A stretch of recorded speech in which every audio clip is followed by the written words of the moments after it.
It is likely that your kids won't be able to see some of your favorite childhood animals, but it's more likely that your grandkids won't ever. You're being directly affected by this crisis because the decreasing populations in African animals and wildlife affects your future and, of course, their future. In an article published on March 27, 2018, by Springer Link titled Economics of Wildlife Management, an Overview, by author Ingmarie Green and her expert Mark Engelman, both of the Department of Economics and the Swedish University of Agricultural Sciences in Sweden, state, quote, wildlife is the source of both costs and benefits to society. Costs occur from wildlife predation of livestock, destruction of crops, traffic collisions, and transmissions of diseases to animals and humans, unquote. So with all that being said, hello, my name is Aaron, and I've been studying this subject ever since I touched on it in grade school, which was about 6 years ago. And overall, extinction has been a major problem ever since humans have laid their eyes on a new creature or species they come across, and unfortunately, extinction is no stranger to the African wildlife.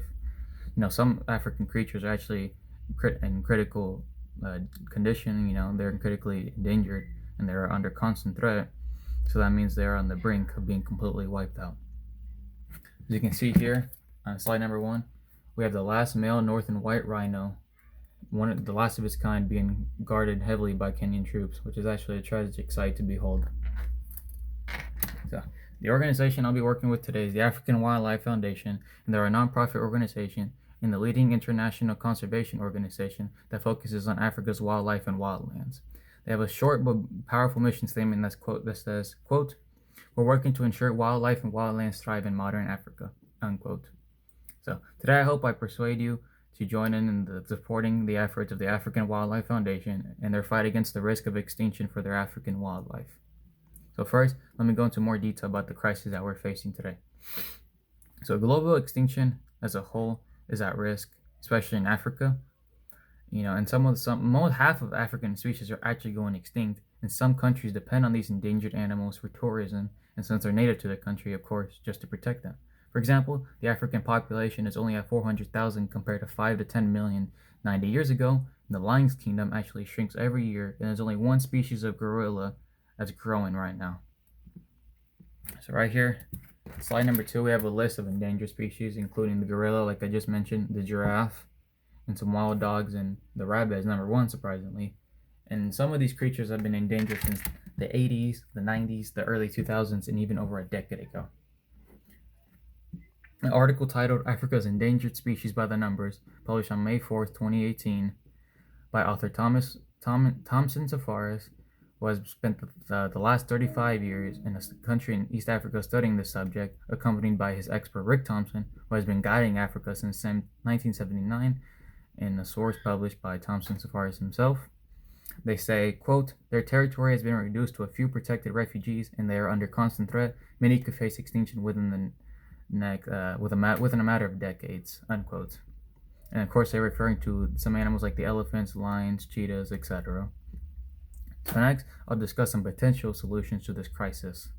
So, with my organization in the African Wildlife Foundation, they're trying to spread the word, asking for donations and gifts to help the cause, create awareness, and actually want people to come and volunteer and work together, as they have applications or official website.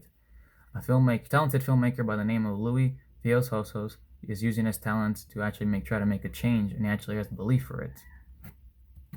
In slide number 3 from a visual aid, we have a young girl who's working for the African Wildlife Foundation, helping some creatures in Africa, volunteering. And on the left is some payment methods and way you can donate to them on their official websites. And another article titled Coming Together in the Face of Mass Extinction, published on April 14th, 2015, by author Hannah Wilbur, who actually worked for the African Wildlife Foundation as a content specialist, and of course credited by Louis Theos, who is a photographer and director of animal-related films.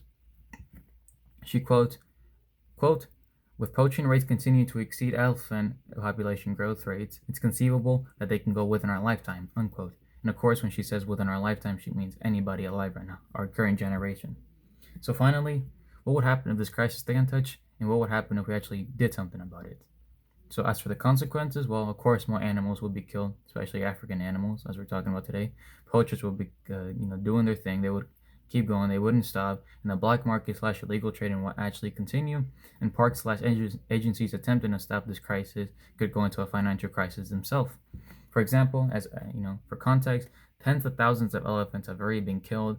The crisis actually already reached politics, which could be a positive or negative thing, and widespread corruption has continued to promote the idea of poaching itself. In an article titled "Poaching in Africa Causes, Facts and Solutions," published in the month of April in 2014 by author Rolf D. Baldes, who is a presidential advisor in the International Council for Game and Wildlife Conservation, accompanied by another organization and expert, African Indaba, which is a key communication element for Africa, also sourced and published by them. He states, quote, "Successful wildlife conservation requires the involvement of the local population. The local people must at least be involved in the decision-making progress," unquote, which is very true and what is also the African Wildlife Foundation aiming for. But if we were to help them, some of the possibilities could be that we save the animals such as the lion, rhino, elephant, and much more from their extinction. Not only that, there could be a rise in the population, bringing them back to what they once used to be. And a lot of these animals, such as the lions, for example, have been saved, hundreds of them. And the animals that are being endangered are being protected and guarded by troops, and also some of them are in zoo being cared of carefully. In my last article called "Will Africa's Big Five Become Extinct in the Wild?" published on March 3rd, 2017, and also sourced by the National Geographic themselves, an author by the name of David Max Braun, who is a regular expert in the National Geographic expeditions, and accompanied by expert David Quammen, who is an American travel writer of science and nature and a natural book World Book Prize winner. He states, quote, "But there is good news. Many conservationists are working throughout Africa to slow and reverse the decline of Africa's king. The National Geographic Society Big Cats Initiative supports a project saving hundreds of lions and helping a new generation of African teachers, conservationists, women groups, and others to find sustainable way to live and appreciate the African lion," unquote. So finally, let me review everything I just explained. You can help those suffering animals by simply donating to the African Wildlife Foundation on their official website through easy steps, and you can also use some easy steps to share it on your social media by just a few clicks of a few buttons. So today, I hope I persuaded you to join the African Wildlife Foundation in their effort to prevent the extinction of their precious creatures in Africa. As said before, you are directly being affected by this crisis because the decrease in the African population of wildlife affects your future, because one day you might not be able to see these creatures, and of course you don't want to cause the inevitable death of these African creatures. So, as for my last slide, visual 4, on their official website, they provide steps to how to help these, and they say specifically, quote, "Your support cannot arrive too soon, but it can arrive too late," unquote. And they have many other ways, of sending, of asking for gifts and memberships and donations for their organization. So trust me, you're just as important as the next person, which might seem insignificant, but trust me, you are significant. So if you really want your children to wake up one day and have the absolute privilege of seeing a beautiful lion in their local zoo just like you did, then do something about it. Thank you for listening. My name is Aaron.